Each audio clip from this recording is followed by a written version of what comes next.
Hello everyone, আসসালামু আলাইকুম। সবাই কেমন আছেন? আশা করি ভালো আছেন। আমরা এখন আমার সাথে আছে মামু। আমরা এখন যাচ্ছি একটা আজব জায়গায়। কুকুরের জন্য একটা ফার্ম করা হয়েছে। নিজস্ব অর্থায়নে চলতেছে বর্তমানে এটা। হ্যাঁ, বাইরে থেকে কোনো ডোনেশন আসে না।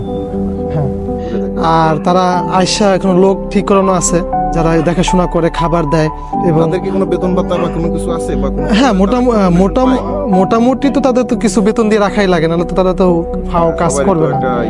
আর কুকুর একটা বিশ্বস্ত প্রাণী। আমরা জানি সবাই যে মানুষ বেইমানি করে, কিন্তু এই কুকুর কখনো বেইমানি করে না। ঢিল ছুড়বেন না, খাবার দিবেন না, ছবি তোলা সম্পূর্ণ নিষেধ। যাই হোক, এটা আমরা দেখার পর আমরা চাইছিলাম যে কিছু খাবার দিব, কিন্তু আপাতত কোনো খাবার দিতে আমরা চাচ্ছি না, কারণ যেহেতু এটা নিষেধ আছে। তো এভরিওয়ান, সবাই ভালো থাকবেন।